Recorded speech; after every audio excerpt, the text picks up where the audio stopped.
Olá pessoal, seja bem-vindo ao Clube da Manutenção, meu nome é Bruno Machado e no vídeo de hoje a gente vai falar da relação entre cargos, né, e tolerância ao erro.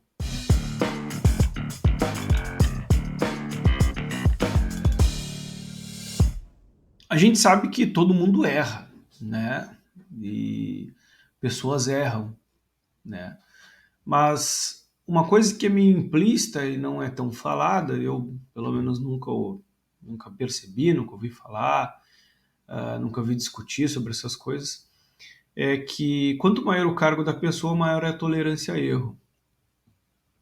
Então, tende a ser mais penalizado as pessoas que têm cargo menor do que as pessoas que têm cargo maior. Pensem que quanto maior é o cargo que você ocupa, maior é o teu potencial de dano, né? Então, se a gente tem, né, um mecânico que pode produzir um dano de, sei lá, 2.000, 3.000 reais, né, um gerente pode produzir um dano de 100.000 reais, de 1 milhão de reais, né? E só que o dano que o mecânico produz, ele é muito mais facilmente percebível do que o dano que o gerente pode causar.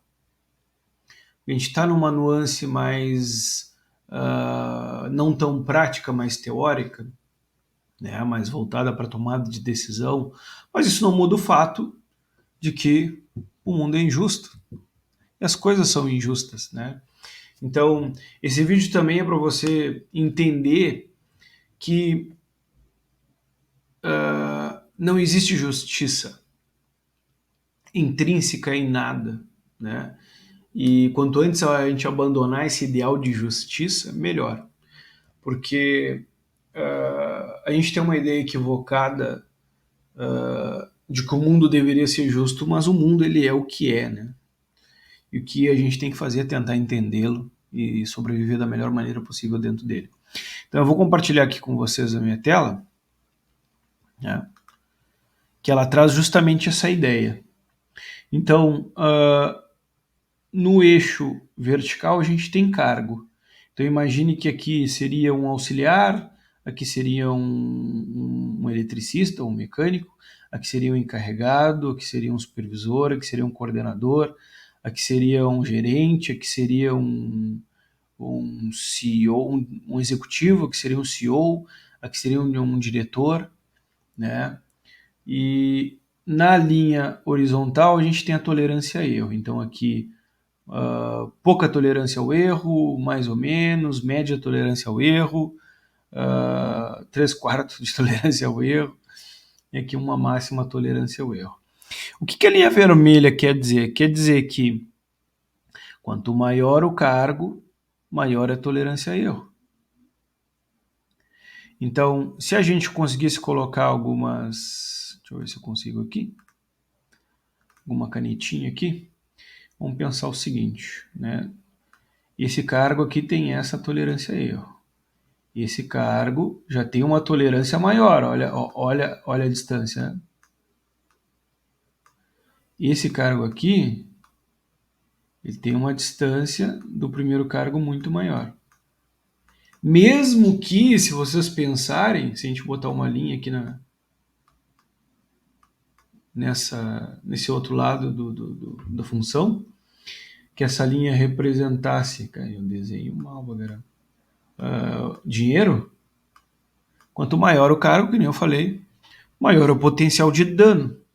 Então, enquanto esse cara aqui está tomando decisões na ordem ali de, sei lá, 100 reais, esse cara aqui está tomando decisões na ordem de 1 milhão, talvez.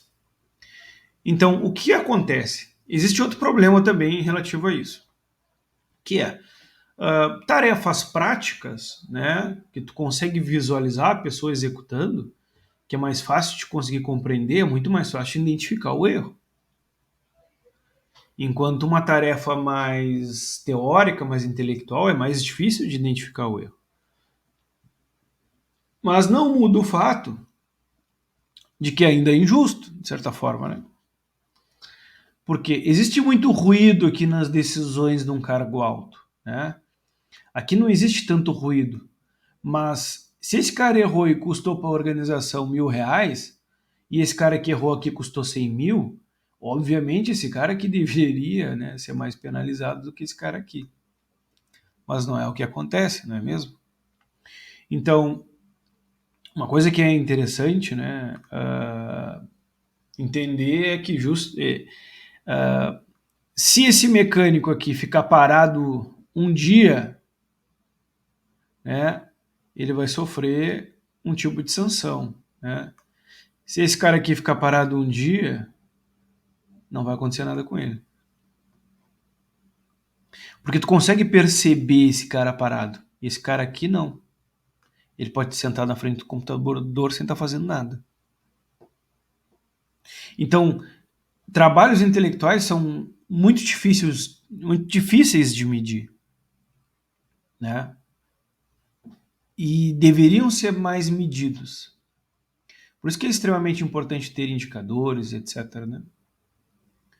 Porque esse cara aqui pode segurar uma decisão que prejudica todo mundo aqui para baixo. E toda vez que alguém é prejudicado dentro da empresa, tem um custo financeiro. Mas nada vai acontecer com esse cara aqui. Se esse cara aqui segurar de tomar uma decisão, às vezes pode ser que a fábrica pare.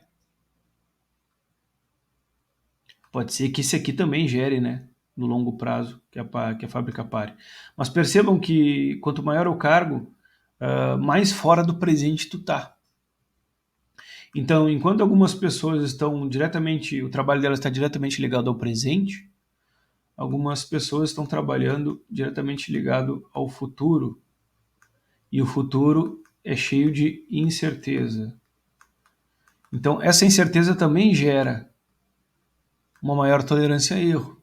De certa forma, né, as coisas são postas da maneira que são. Mas tem um quê de meio de injusto nisso, né? Se a gente pensar na ordem financeira da coisa, né? Então, é uma coisa complexa, né? Que eu refleti esses tempos, apontei aqui para mim fazer um vídeo para vocês. Mas ao mesmo tempo é uma coisa de se pensar, né? De refletir mesmo, né? Dessas questões. E para entender que o mundo é assim mesmo. Que as organizações, as corporações, elas são assim mesmo, né? E não vai mudar. Então, se de antemão tu já sabe que existe essa tolerância maior ao erro, e de repente o cargo que tu está executando tem menos tolerância ao erro, né? Então, você já consegue se preparar, né, na maneira que vai agir. Então, esse erro que eu estou falando é o erro, né, na execução do próprio trabalho, etc., né, que existem tratamentos e tratamentos, né? Algumas pessoas entendem que o erro é uma oportunidade de melhorar o próprio trabalho, outras acham que o erro ele é uma coisa que não deveria acontecer. Mas é como eu já expliquei em vídeos anteriores. Se eu não expliquei num vídeo que já saiu, vai sair um vídeo falando sobre isso. Né? Existem erros que são necessários. E existem erros que são toleráveis. Existem erros que são intoleráveis. Né? Mas quanto maior o cargo, maior a tolerância a erro, maior a tolerância à reincidência de erro, maior a tolerância à falta de performance, maior, porque é difícil de medir. Mas deveria ser criado maneiras, e já existem algumas ferramentas, né, indicadores, etc., para conseguir captar, né, e limpar um pouco esse ruído e chegar mais no sinal correto, né, de quem realmente está fazendo ou não. Então, é muito difícil tu conseguir identificar se uma pessoa que está num cargo muito alto, se ela está conseguindo desenvolver um bom trabalho ou não. Porque tem o trabalho dela e tem o trabalho do setor, ou da filial, ou da matriz, ou daquela organização que ela faz a gestão, né? Então você tem que medir os dois, né? Mas é assunto interessante para vocês refletir. Espero que vocês tenham gostado do vídeo. Se gostaram, né, se inscrevam no canal, curtam, compartilhem e até a próxima. Valeu, abraço.